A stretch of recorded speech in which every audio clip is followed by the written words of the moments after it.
Hey, everybody. You can help us make Chris DeMakes a podcast even better by telling us a little bit about yourself.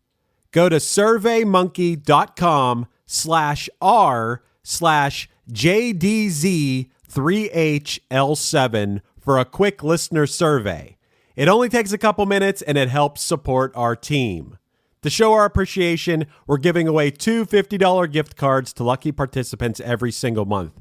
Head to, go ahead and grab a pen, surveymonkey.com/r/JDZ3HL7 now for your chance to win. Do you ever want to shake Corey Matthews or DJ Tanner and be like, ugh, your life is so easy? Well, mine wasn't. Hi, I'm Holly Brown, and Everybody Knows But Me is a narrative podcast about my chaotic childhood, full of family secrets, dark comedy, and shocking revelations, all told through my love of 90s sitcoms. So grab your Beanie Babies and get ready for a show that belongs in the TGIF Hall of Fame. Subscribe to Everybody Knows But Me wherever you get your podcasts.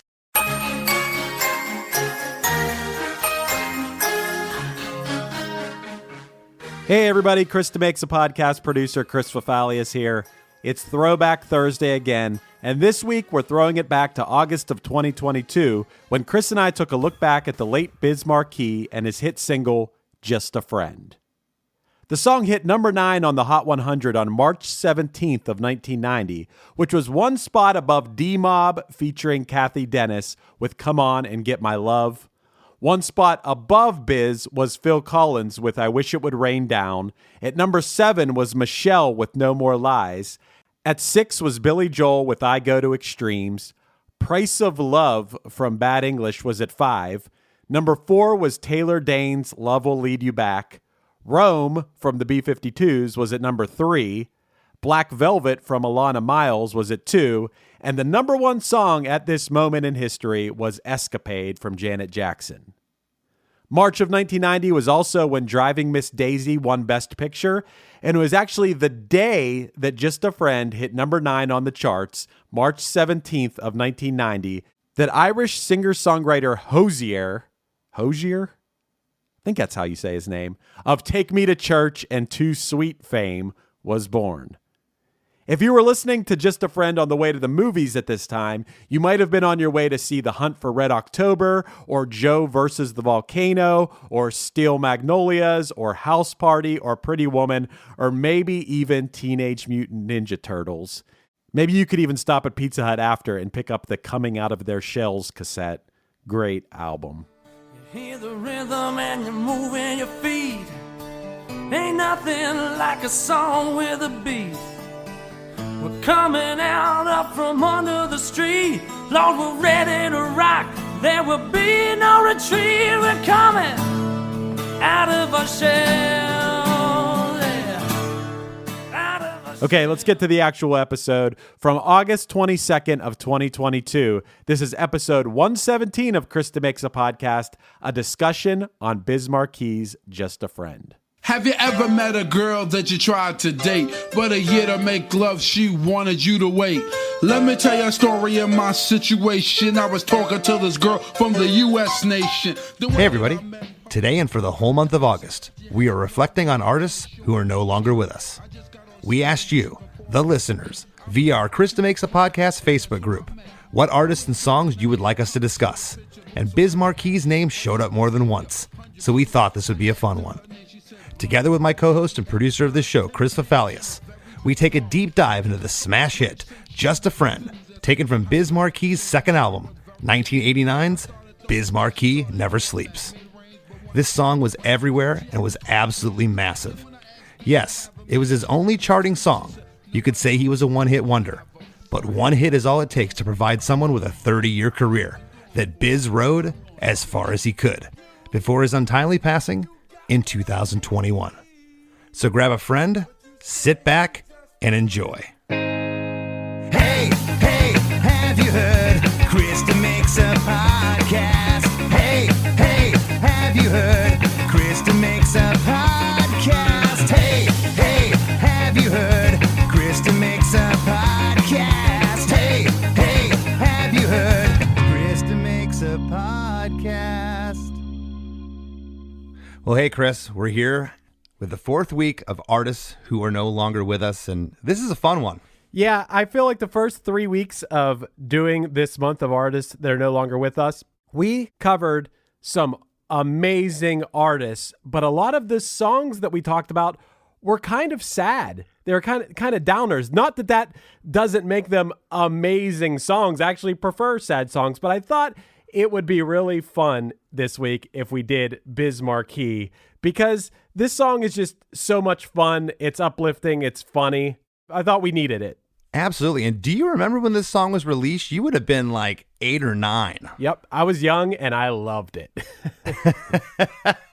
You know, this was right in my early punk years, metal years as a kid. And I remember when this song came out, it was just such a feel-good song. I remember loving it. It was nothing that I would have listened to at that age, but I love this song. I mean, one of the things I really love about it, and you'll see this across Biz Markie's catalog and in certain songs, but it feels like he just went with the first instinct on everything. Even if it was like awkward or clunky of a lyric, he was just like, nope, I'm going with that. And the character of his voice and almost the knowing that he's a bad singer but doing it anyway, it just adds so much flavor and character to the song. It's so authentic. Like if you were trying to do that, it would be, like you often say, Chris, it would be contrived. But he's just being himself, it feels like.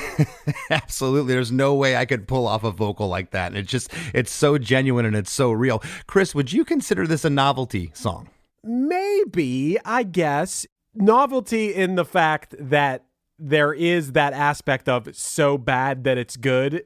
Referencing his singing in the choruses mainly. Sure. And for the listeners that don't know, Chris also hosts a podcast called One Hit Thunder, where they talk about bands and artists that are one-hit wonders. And certainly Biz Markie falls into that category. I think you previewed this song on your show, yes? I don't think we did a Biz Markie episode yet, actually. No? I think Chris DeMakes a Podcast is beating One Hit Thunder to the punch on that one. And I want to say, a lot of times people use the term one-hit wonder as a 4-letter word, like it's a bad thing.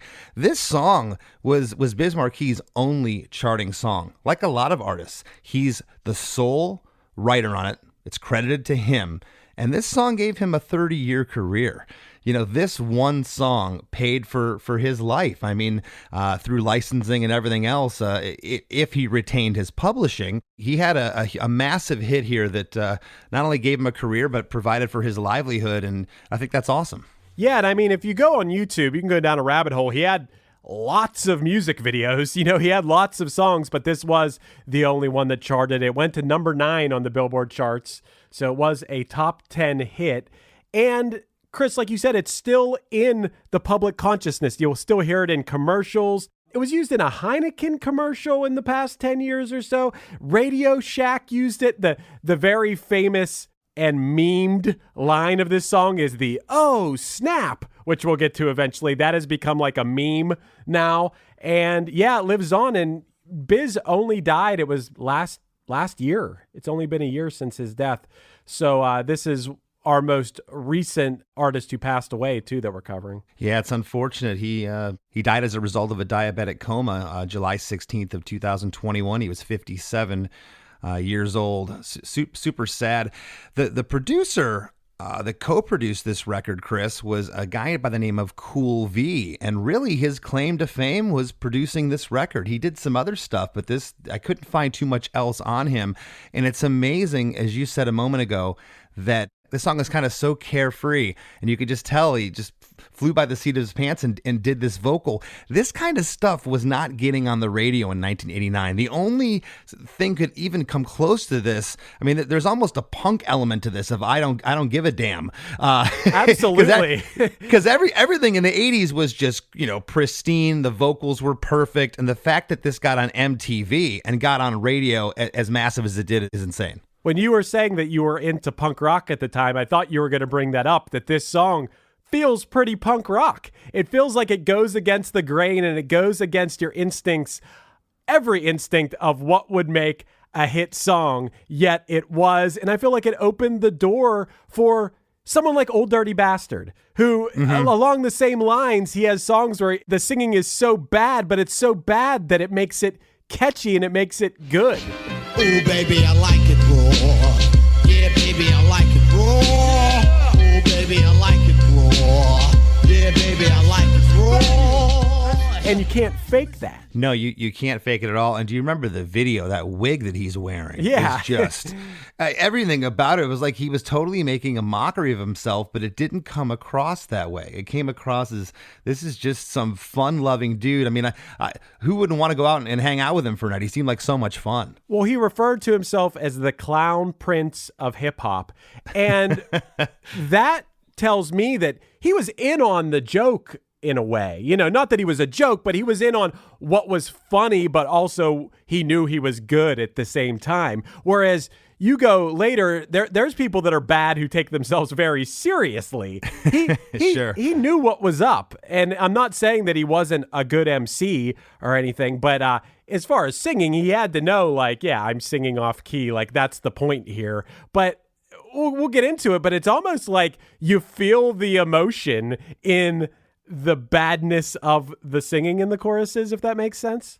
Yeah, and you wonder if he ever sat there with the producer Cool V and they tried to get a vocal take out of him that was in key and in time and in pitch with just the chorus hook. You wonder if they did that or if they just this was it from the beginning. That's how they wanted it to sound. And what did Warner Brothers think of this when they heard it? That's crazy. There had to be, I don't know what the story behind it is. There had to be a groundswell of radio airplay, because I can't see a record label executive being like, this is it. Like hearing him singing in the choruses of this song and being like, this is a hit, unless someone really, really had a vision there.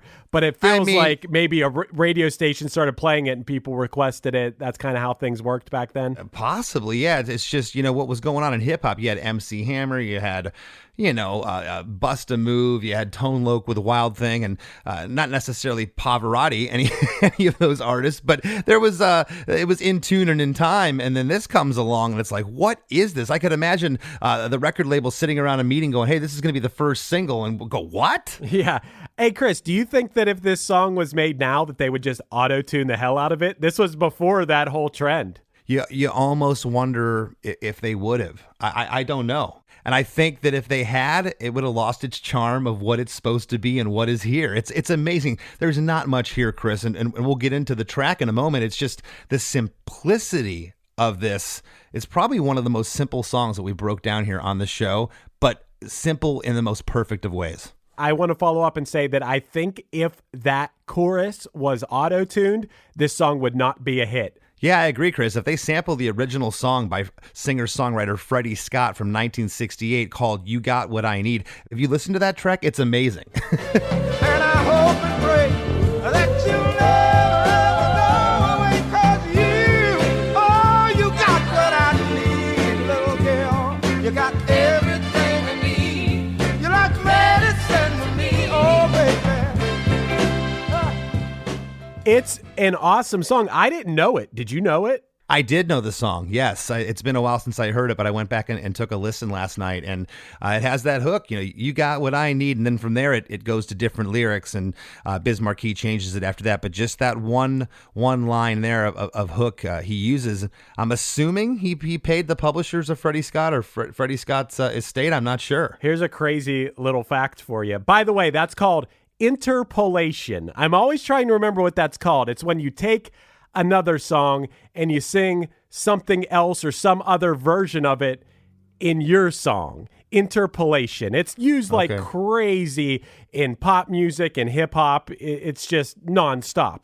So I don't know if in retrospect Biz had to pay Freddie Scott, but what I do know is that Biz had another song where he did an interpolation of Alone Again Naturally by Gilbert O'Sullivan. That stuff, she stood him up.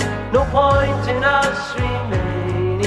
We may as well go home, as I did on my own. Alone again, naturally. Which is an amazing song. And Biz's song was called Alone Again. My determination kept me warm within. I had nobody to help me, as you can see. I'm alone again, naturally.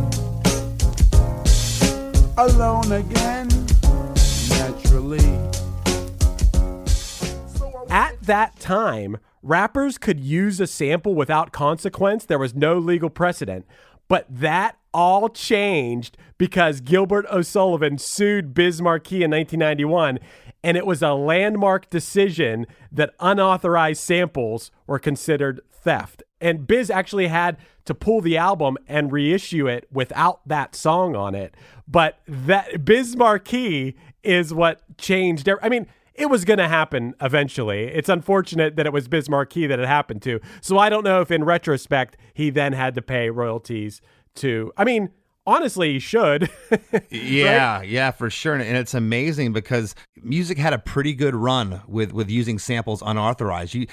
Starting in the mid 70s with the disco craze, all the way through the 80s up to this landmark decision. People were using samples left and right, especially, as you said, in hip hop and pop music. That's crazy that it wasn't until 1991 that I know. How did it take so long? How are not all those artists who are being sampled getting together and be like, hey, we want paid, or at least their lawyers and their huge record labels? That part's pretty crazy to me. Yeah, Biz Markie, it's unfortunate it happened to him, but it had to happen sooner or later. Well, a couple more things before we jump into the track.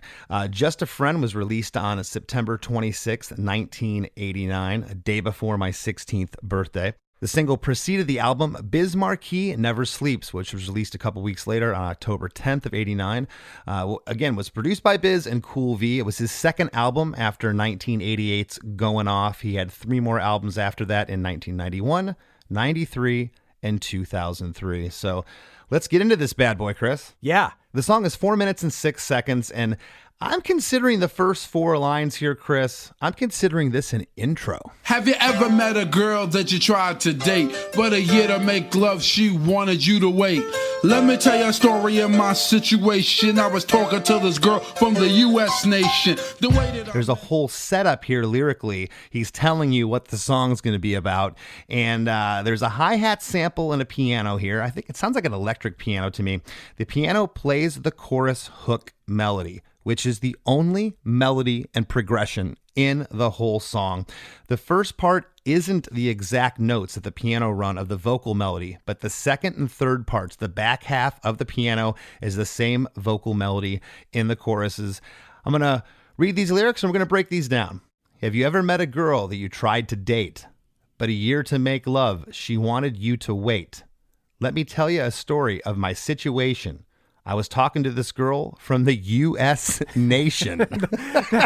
That's exactly what I'm talking about. Like, it was like as if he was freestyling, and then he's like, "Nah, that's fine. Whatever." Like, there's so many rhymes with situation, but he went, "I was talking to this girl from the U.S. nation," which right off the bat is really funny. It's funny for a lot of reasons because he's American, and you kind of would figure he's talking to a girl from the States. I mean, communication wasn't as easy back in '89. You didn't pick up your smartphone and text somebody in Germany. So I thought that was hilarious. I mean, the whole rhyme scheme in this whole song, I mean, that was the thing about rap. They were excellent rhymers, and most stuff, rhymed. That's they called them rhymes a lot of the time. There's nothing that rhymes in this song. Very little. Yeah, the ends of the lines, there's a lot of soft rhymes at the end. Yeah. There's a lot of really big stretches of like not both melody and timing, and also soft rhymes and stuff. Yeah, it's pretty all over the place. Absolutely. And we're gonna follow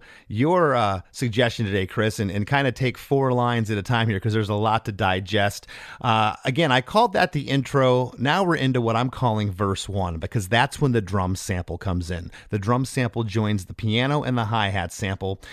Super compressed kick drum sound with lots of reverb, that classic late 80s, early 90s hip-hop drum sound. It's just I don't know, it's just feel good. I think it's awesome. It still sounds great, Chris. It still today sounds great. It does. I don't think that's ever gonna not sound good. At least to these ears, it's just fun and upbeat and catchy.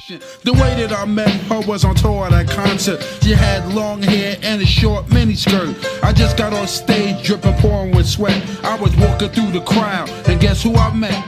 The way that I met her was on tour at a concert. She had long hair and a short mini skirt. I just got on stage dripping, pouring with sweat.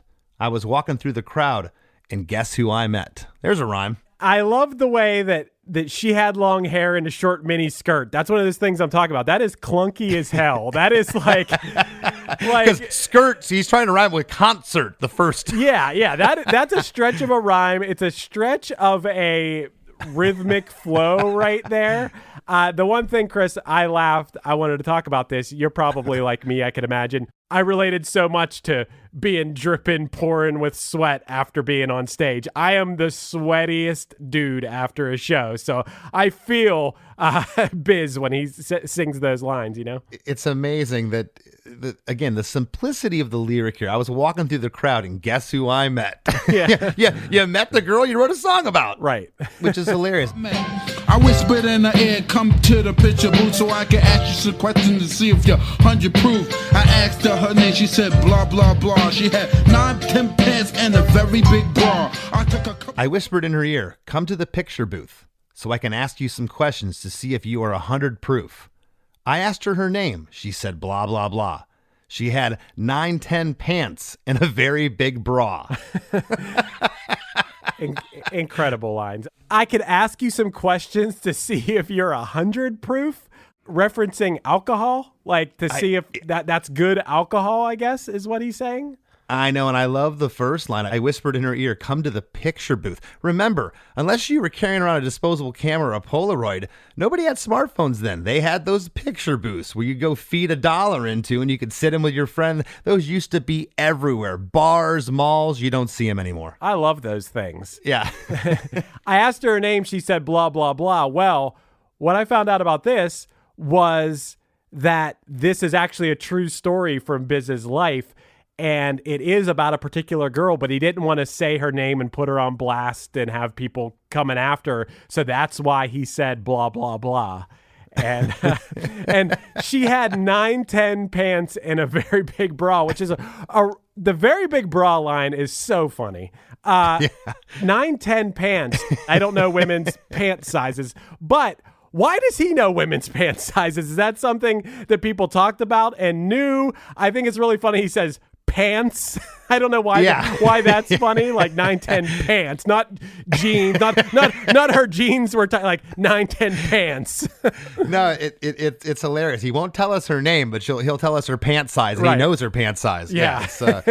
He's very picky about what information he's divulging here.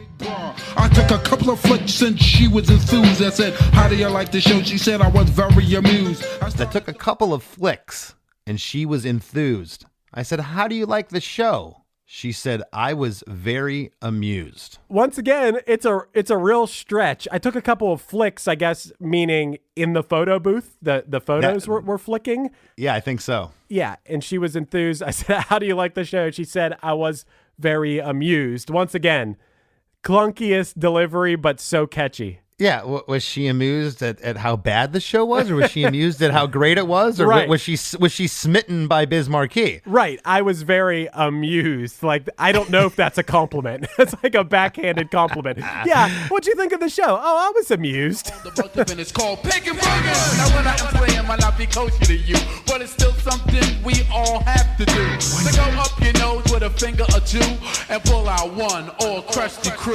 Yo, don't try to front like it's... Hey everybody, don't go anywhere. We'll be right back to break down the rest of Just a Friend after a few words from our sponsors. Looking to elevate your music career?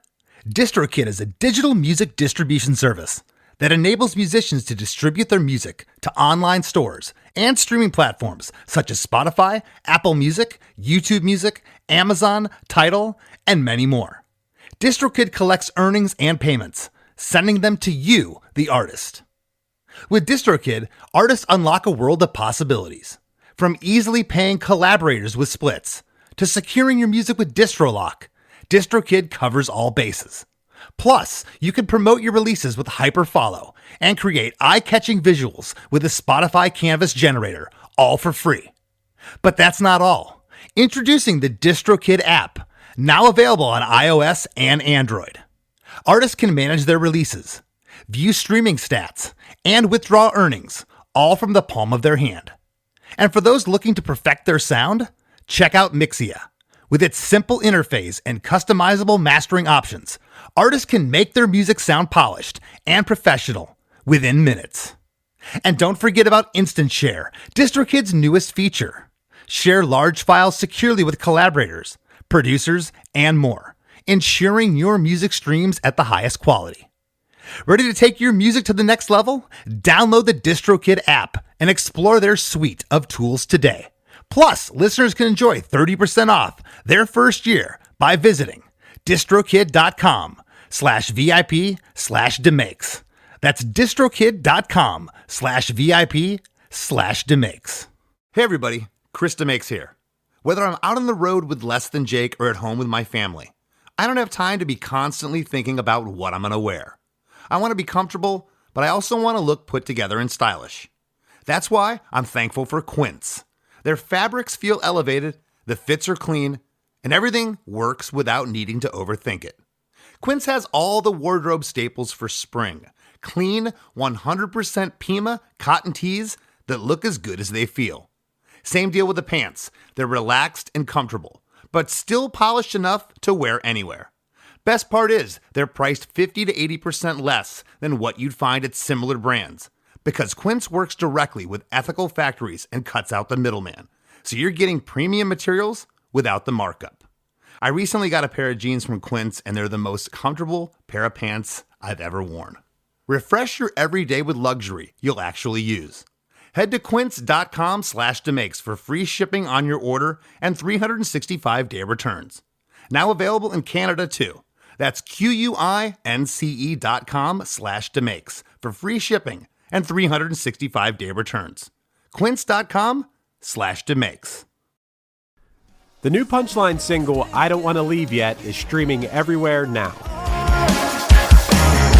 And everything seems right, even if not for long. I don't wanna leave yet. You're staring in a reset, but I don't wanna leave yet. No, I don't wanna go. If you like what you hear, you can check out Punchline, I Don't Want to Leave Yet, wherever you stream music. And also, remember the slogan. Hey mom, what's for dinner? Go up your nose and pick a winner. And now, back to the show. I wrote my notes here, Chris. I can't think of another song with more of a choppy delivery and no rhyme scheme on a lot of it. That's what I would call this, a choppy delivery. But man, without it, it's not the same song. It's perfect the way it is, right? I think it's part of the charm and what is part of what made it such a hit. Not only the chorus, which we're going to be coming to soon, but the hilariousness of the delivery. Like, it's fun to sing along to this because it's so ridiculous. I started throwing bass, she started throwing back mid-range, but when I sprung the question, she acted kind of strange. I started throwing bass. She started throwing back mid-range. But when I sprung the question, she acted kind of strange. The throw-in bass, I guess that meant like, chatting up a girl. Now, I hadn't really heard that before. I think it's awesome considering I'm a bass player. I may start trying to use that. Were you throwing bass at that girl over there? But I think that also it's funny because he does have like a bass quality to his voice, and she's thrown back mid-range. She has a higher pitched voice. I thought that was a pretty clever line. Interesting, Chris. I took away she was throwing back mid-range. Mid-range is at like the hips and the pelvis. Maybe she was kind of, being seductive or grinding on him with her midsection. I don't know. Huh. Interesting. I just thought it was because her voice was a little bit higher, because she doesn't, we don't know yet. She said she's amused by the show. Yeah, she gets in the photo booth, snaps a couple pictures, but we don't know how interested she is yet. But you might be right. Maybe she's dancing on him a little bit. Maybe, yeah. We and like you said, we don't know just yet. Kind of strange, because when I asked, do you have a man, she tried to pretend. She said, no, I don't. I only have a friend. Come on. I'm not even going for it. It's what I'm going to sing. Then when I asked, do you have a man? She tried to pretend. She said, no, I don't. I only have a friend. And right after he says friend, he does this like lip smack, like, yeah. Come on. I'm not even going for it. Well, the next part, and I wrote here, if there is a pre-chorus, this is it. Because this next part is the same delivery before chorus number 2. And the line is, you kind of just said it, come on, I'm not even going for it. This is what I'm gonna sing. Of course, men and women can just be friends with each other. But in this situation, he asked her if she has a man. She could just say no, because she knows what he means. He means, do you have a boyfriend? And yeah. Her answer is, no, I don't.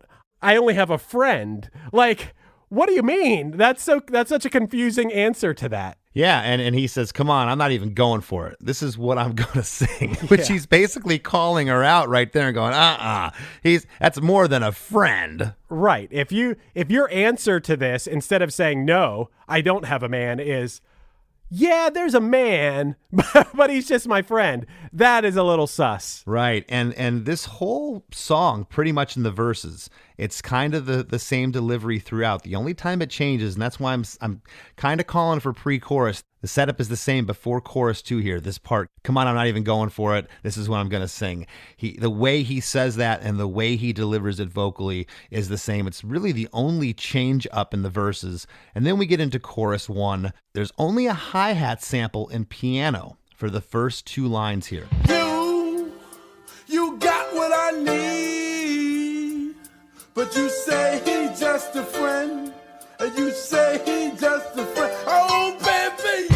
On the 3rd line, on friend, there's a wrong piano note. There's like a flub in here. And again, that had to be intentional. They weren't just going to leave that in there. They obviously heard it. Maybe Biz and Cool V, was that the producer that he was working with? Yes, yeah. Maybe they were geniuses, man. Maybe they knew that all these... in my head, I'm like, they're just going off of instinct. They're going off of how he was doing it live. But maybe they also knew. They knew doing these things were going to set them apart and make people notice and make people smile and make people sing along, because I don't know if there's a lot of people out there that can't sing, they can't hold a tune at all. So maybe they're thinking, let's make a song that people don't have to feel ashamed that they can't sing well.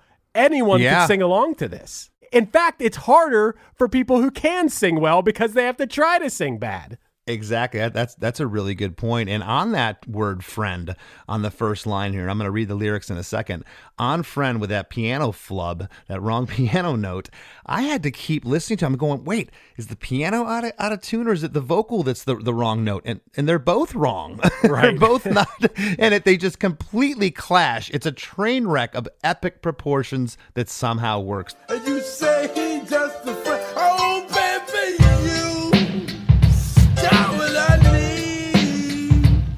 But you say he just a friend. But you say he just a friend. Oh, baby, you got what I need. But you say he just a friend. But you say he's just a friend. So I took blah, blah, blah. You got what I need. But you say he's just a friend. And you say he's just a friend. Oh, baby, you got what I need. But you say he's just a friend. But you say he's just a friend.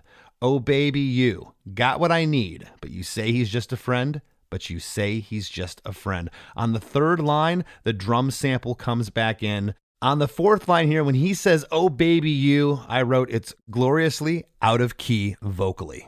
It's amazing. It's a perfect sing-along. It's so catchy. I love the way that it comes in quietly almost. Imagine being at a show and you get to that part and you just let the crowd take over before it kicks in. You know, it's a perfectly crafted chorus. No, and I watched some live videos of this, and you're right. Every hand in the air, everybody's singing. It was an absolute moment at one of his shows. Come on! Everybody sing along with me now. Come on. You got what I need. But you say he just a friend. And you say he just a friend. Oh, baby, you got what I need. Second verse here, right out of chorus 1, Chris. And I wrote, the song never goes to another chord progression, as I mentioned earlier, or musical hook. And there's no bridge in this song. It's just 3 verses and 2 choruses. That's all you get. So I took blah blah's word for it. At this time, I thought just having a friend couldn't be no crime. Cause I have friends, and that's a fact, like Agnes, Agatha, Jermaine, and Jack. So I took blah blah's word for it at this time. I thought just having a friend couldn't be no crime. Cause I have friends, and that's a fact, like Agnes, Agatha, Jermaine, and Jack. The first line kills me. So I took blah blah's word for it at this time. He's still not referring to her by name. Yeah, but he's referring to Agnes, Agatha, Jermaine, and Jack. Jermaine and Jack, yeah, that's maybe believable. Agnes and Agatha sound like women from like the 1920s or something, which is really, really funny. Yeah, like it might have been his aunt or his grandma or something. Yeah. Those names are just so old-fashioned. Even in 1989 when he wrote the song, I thought just having a friend couldn't be no crime. Who's he saying that to? Her? Or is he referencing the friend that she says she has that's not her boyfriend? He's trying to convince himself that there's nothing wrong with this. I mean, he just 2 lines later, he names Agnes and Agatha. Like he has friends that are girls, so he's trying to talk himself, even though his first instinct is there's something up here. He's trying to tell himself, like, you know what? It's no crime to be friends with a guy. Forget about that, let's go into the story about a girl named blah blah blah that adore me. So we started talking, getting familiar, spending a lot of time so we can build a relationship or some understanding how it's gonna be in the future we was planning. Forget about that, let's go into the story about a girl named blah blah blah that adored me. So we started talking, getting familiar, spending a lot of time so we can build a relationship or some understanding how it's going to be in the future. We was planning. Yeah, there. Once again, familiar and builda is a real soft rhyme, a real stretch. I just think it's funny that at this time, Biz looks really young in this music video, by the way. And, you know, these are 2 young people, I'd assume around 20 years old or so, him and the girl in this story. And I guess at this point, maybe they've been dating for a while. It kind of really jumped to that, but to be talking about the future and making plans, especially at that age, you have to assume that between where that first line where they just met and were getting their pictures taken together and now that they've been together for a little while, right? Yeah, some time has elapsed. That's what I was gonna mention. I mean, here he was walking all sweaty through the club and he saw her. And now they're getting familiar and they're planning a future together. So, boy, we kind of jumped ahead here, right? Well, maybe Biz is kind of jumping the gun here, isn't he? talking about the future. I mean, I don't know if it's a week that passed, a month that passed, a year that passed. But if this is based on some sort of true story, which is why he's saying blah, blah, blah, it sounds like he's really, for being a young guy, he's really jumping the gun on some things here. Yeah, exactly. Planning. Everything sounded so dandy and sweet. I had no idea I was in for a treat. After this was established, everything was cool. The tour was over and she went back to school. Everything sounded so dandy and sweet. I had no idea I was in for a treat. After this was established, everything was cool. The tour was over, and she went back to school. Right. So, assuming that they're college-aged is right, I guess maybe it sounds like she came on the tour with him? He's been hanging out with her. They've built up a relationship. They don't have cell phones, so unless it's a relationship based purely on calling on payphones and stuff from tour, it kind of sounds like she came out on some dates with him. Could be, and we're going to get into that phone call in a second with getting into the next couple lines here. I call every day to see how she was doing. Every time that I call her, it seemed something was brewing. I called her room, a guy picked up, and then I called again. I say, yo, who is that? Oh, he's just a friend. Don't give me that. Don't even give me that. You bust this. I called every day to see how she was doing. Every time that I called her, it seemed something was brewing. I called her on my dime, picked up, and then I called again. I said, yo, who was that? Oh, he's just a friend. And a couple of things here that stuck out to me, Chris. I called her on my dime, which is kind of a reference to, back then, if you called long distance, you had to pay money. There was no cell phone plans, or you were feeding money into a payphone. Back in the early days, payphones were a dime, as referenced in the Joan Jett classic I Love Rock and Roll. Put another dime. Jukebox, telephone booths, dimes. Of course, that went to quarters at some point. But he's talking about calling her, which to your point is probably calling her from tour, right? Yeah, I guess I should have thought about what happened next before. I wasn't looking ahead. I was just thinking about the moment. But yeah, okay, so he's calling her every day. That's how this relationship is growing, is because he's calling her from tour. Which wasn't cheap back then. You either had, I think, calling cards had come out around that time, or you'd buy these almost like lottery tickets. You'd scratch them off. They'd have a number that you'd type into the payphone to make calls. Then we get into the next part, Chris, which, again, if you're going to make an argument of a pre-chorus, this is going to be it. The delivery changes just a little bit here, where he says, don't give me that. Don't even give me that. Just bust this. Yeah. I say, yo, who was that? Oh, he's just a friend. Yeah, so this friend is hanging out in her dorm room?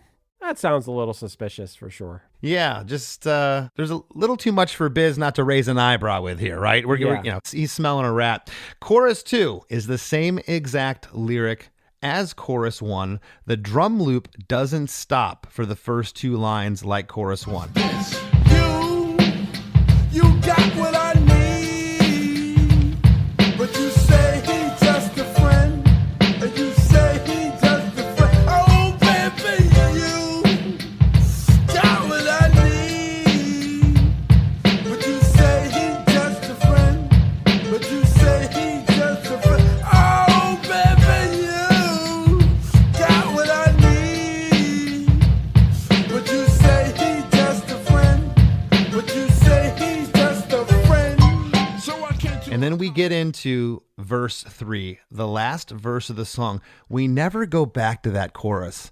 And I remember when I listened to this the other day for the first time in however long, right when we got to this last verse, then the recall happened with me. I said, we don't go back to the chorus. It doesn't go back. And how did they get away with that? Because that chorus part really is the song. It's so catchy. Wow.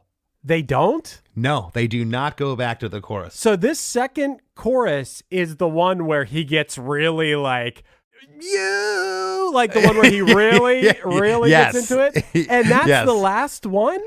That's it. They end on the verse. The song ends so strange, which is just, again, there was everything against this song to be a hit. It was just, the odds were stacked against it from not adding that last chorus. And you just wonder, who was the A&R person? Who was the person at the label that heard this, or the, Cool V, co-producer of the song? Nobody said, hey, we got to go back to the hook here, man. Maybe it was by accident, but do you think that chorus is so catchy that when this song ends, people want it again so badly that then they listen to the song again? Maybe they left them wanting it so hard. And that's such a great point. And we haven't really brought that up on the show too much. But yeah, a lot of times you want to leave the listener wanting more. You don't keep hitting them with it. You make them want to have to, and these days, rewind the cassette or skip back on the CD to listen to it. There's a really funny meme out there. I think it's like a picture of like a crying woman. It's like this picture that's used in memes all the time. And it says, me rewinding the song back to that part because it didn't hurt enough. Like there's just a line that's so good or it hits you so hard that like you specifically, not only do you want to listen to that song, you want to hear that line, you know? Yeah. And no disrespect to Biz or Cool V or anybody at the label that was backing this project, but I don't know.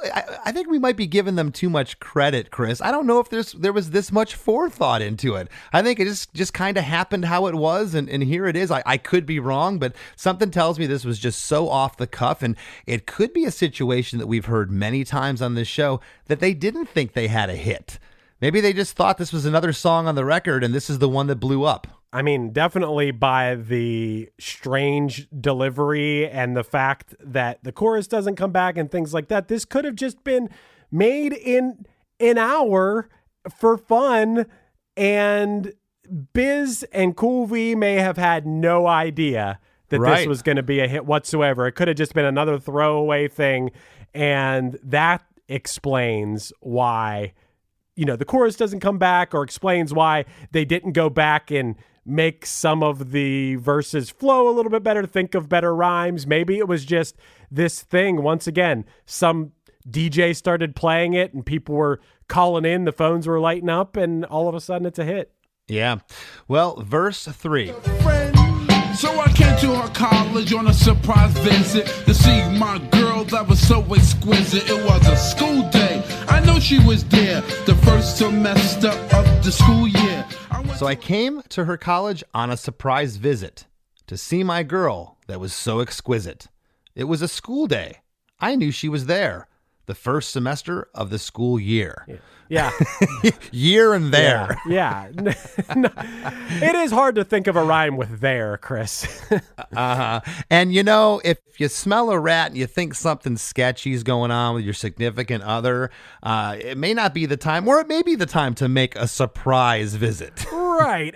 This is one of those things that maybe doesn't hold up that great in retrospect, but we're putting that aside. This was a funny song, and it wasn't like Biz came in there like fighting somebody. He came in, No. Maybe, but he's young, he's in love, and he's going to investigate what's going on here. And yeah, so we're not gonna look too deeply into was Biz right or wrong in this situation. Yeah, and you have to wonder if there's any other songs out there that rhyme visit with exquisite. This might be it. And if there isn't, either Less Than Jake or Punchline has to do it. I think that's we got to bring that lyric back. The school year, I went to a gate to ask where was a dorm. This guy made me fill out a visitor's form. He told me where it was, and I was on my way to see my baby doll. I was happy to say. I went to a gate to ask where was her dorm. This guy made me fill out a visitor's form. He told me where it was, and as I was on my way to see my baby doll, I was happy to say. So I went to a gate to ask where was her dorm. Is that like the guard gate or something leading up to her dorm room? Yeah, I guess. I didn't really think about the gate part too much. I always thought there was always like a front desk where you would sign in at the dorms. The gate, yeah, I don't know. It's maybe the gate to enter the campus is where you sign in. I think it's so funny that he's detailing this part of the of the thing. Like, it's almost like, and then I walked down the sidewalk and I turned a corner. Then I made a left. Like, we didn't really need to know this part of the story, but I'm glad we know this part of the story. He had to fill out a visitor's form. Yeah, and I don't say this like it's in a bad light, but there's something so juvenile about this, but just in a great way that just makes, look at us. We're sitting here ear to ear smiling because it's ridiculous. It's so verbatim about what's going on here. Yeah, we don't have to decipher what this song is about at all. Not too much. We can just sit here and have fun with it, which, hey, everybody listening, thank you for giving us these suggestions. A couple people, as I mentioned in the intro, a few of you did mention Biz Markie. It wasn't overwhelming, but when we were going back through the list, we're like, we have to break this song down. It's just too much fun. Say, I arrived in front of the dormitory. Yo, could you tell me where is door 3? They showed me where it was for the moment. I didn't know I was in for such an event. So I arrived in front of the dormitory. Yo, could you tell me where is door 3? They showed me where it was for the moment. I didn't know I was in for such an event. Oh, jeez. I mean, moment, you could have a soft rhyme with like show it or something, but event doesn't rhyme with moment. Yeah. Dormitory and 3 is a real stretch. A dormitory and door 3, I guess, is the rhyme. And moment and event. I mean, they both end in ENT, I guess was his thinking. I think for One Hit Thunder, you need to find Cool V, because I would almost bet, Chris, that they did this, like you said, in an hour and didn't think about it. Just tacked it on the record. I noticed, I think it was song 5 on the album, so it wasn't completely front-loaded, in the 1, 2, or 3 position on the album, but that would be my guess at this point. They just kind of slapped this thing together, and it just was a fun little thing. They didn't think about it, and it became, his signature song. Such an event. So I came to a room and opened the door. Oh, snap! Guess what I saw? A fella tongue kissing my girl in the mouth. I was so in shock, my heart went down south. So I came to her room and opened the door. Oh, snap! Guess what I saw? A fella tongue kissing my girl in the mouth. I was so in shock, my heart went down south. Now, this oh, snap, that is used today. I thought that was something that was, at least after the millennium, post 2000, the people were saying snap. Did that originate with Biz Markie in this song? Is that where that came from? I think it might be. I wouldn't doubt that people may have been saying that, like, maybe his friends were saying that. Maybe that was something they said. But I'm pretty sure, just based on the fact that, like I said, that oh snap part has become a meme. It has been used. Radio Shack had Biz Markie in the commercials saying, oh snap, and like taking pictures of stuff. It was like a holidays commercial. I think you could find it on YouTube. I think that oh snap became what it is because of this moment in the song. I can't argue that, because I can't think of that happening prior to this song. And again, I thought it was way later, but you had sent me some notes over and you said Biz saying oh snap has become an internet meme. And of course the saying's been around forever, and I never even realized that was in this song. I love it until we started breaking it down. I love it because it's not, I mean, you could easily say like, oh shit, or something like that. But oh snap is so wholesome. Snap. Like, I love it. I actually want to try to incorporate that into my personal vernacular. Well, in verse 3 here, we don't go to that pre-chorus, that delivery that he gives us the other 2 times. We just get 2 more lines here, Chris. And that's the end of the song. Down south. So please listen to the message that I sent. Don't ever talk to a girl who says she just has a friend. Has a friend. Has a friend. Has a friend. Has a friend. But yeah, here in verse 3, the last 2 lines, it doesn't have that delivery like what I was calling the pre-chorus before chorus 1 and chorus 2. It just has 2 more lines to end the song. So please listen to the message that I send. Don't ever talk to a girl who says she just has a friend. And on friend, Chris, it happens 5 more times. Friend, friend, friend, friend, friend. It's an echo that fades out on the last 5 bars of music here. The drum loop, the hi-hat, and the piano are present on the fade out. Again, no chorus 3, and this is just how the song ends. And that is the lesson that Biz Markie was trying to get across. Chris, how do you feel about that message?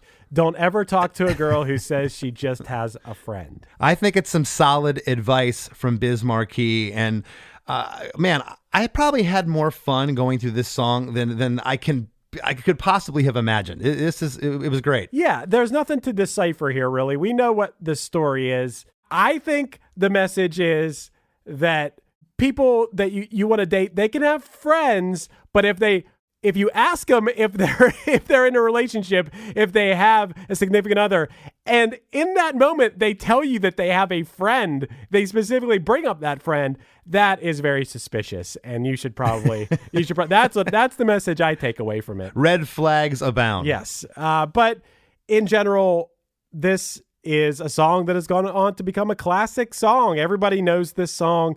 I think it will continue to endure, even though Biz Markie has passed away, sadly, last year. She be begging, please, dying for the day to get skis. She caught the papers. Hey everybody, don't go anywhere. There's more Chris DeMakes a Podcast after a few words from our sponsors. near the end of the show. Here's a band you might not know. Welcome to this week's Band You Might Not Know.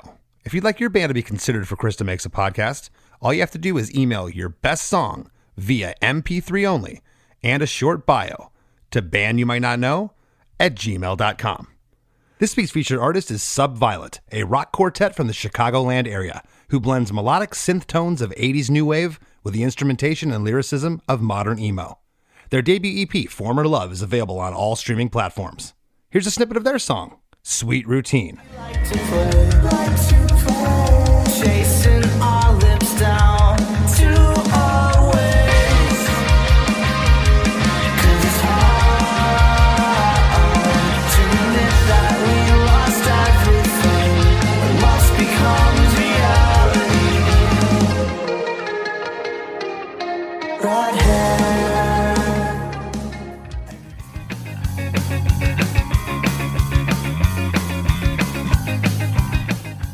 I mean, I can't think of anything before this necessarily that was such a big hit, that was so crazy off key to the point where it was almost funny, and that made it catchier. Yeah, I'm just going to call it out. It's blatantly bad in sections. It's not musically correct, but again, it works beautifully. And, you know, late 80s, early 90s, nothing like this was getting on the radio. The fact that it did is really cool. And it's just, I would call this a one-hit wonder. I would call it a novelty hit. I would call it every other adjective that we came up with it and put it in a blender, and it all works and it's all perfect. Do you think how we referenced this as being pretty punk rock earlier? Yeah.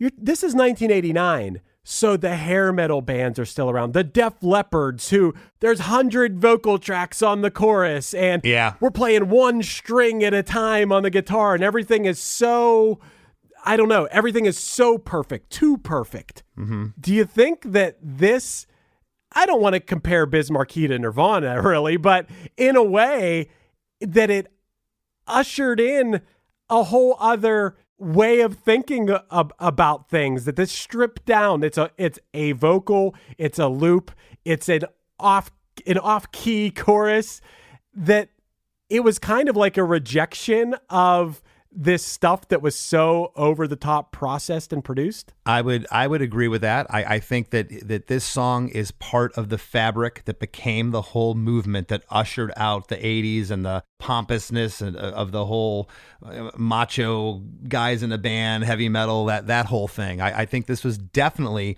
woven into that and brought what later was grunge music and things that didn't line up, that weren't perfect, that didn't sound exactly great, and those songs were getting on the radio.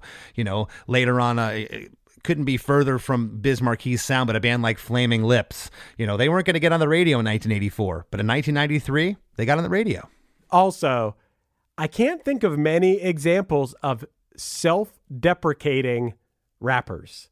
It was always like, you know, boosting yourself up, whether you believed it or not. That was just part of the culture. It always has been of hip hop culture, is I'm the best, I'm the whatever. And the only other song I can really think also is the I wish I was a little bit taller. I wish I was a baller. I wish I had, you know. I wasn't that type. I wish I was a little bit taller. I wish I was a baller. I wish I had a girl who looked good, I would call her. Wish I had a rabbit in a hat with a bat and a 6'4" baller. I wish I was a little bit taller. I wish I was a baller. I wish I had a girl. It was rare and unique to hear someone be self-deprecating and funny about it as well. There was definitely a humbleness to Biz. For sure. Well, this was a lot of fun. And you know what else is fun, Chris? What's that? Is hearing you and I talk a little bit more in the after party. And if you'd like to hear Chris and I talk a little bit more about this episode and a plethora of other topics, you can join our supporting cast, our VIP program, over at chrisdemakes.com, where you get bonus episodes each week, and it's a lot of fun. So yeah, chrisdemakes.com. Come hang out. It's a great way to support the show, too. If you love this show and you want to see it continue forever, head to chrisdemakes.com. For the cost of a cup of coffee per month, you can help us continue making the show. We love making it, and your support is how we do that. That's right. And you've heard us talk about it. Please join our Krista Makes a Podcast Facebook group. It's free to join. It's a lot of fun. That's where we get wonderful suggestions like Biz Markie, just a friend, to bring to you and break down. So please join the Krista Makes a Podcast Facebook group. We'd love to have you. And please give me a follow on Instagram at @LessThanChrisD. This has been a blast. And to today's artist, Biz Markie, may you rest in peace.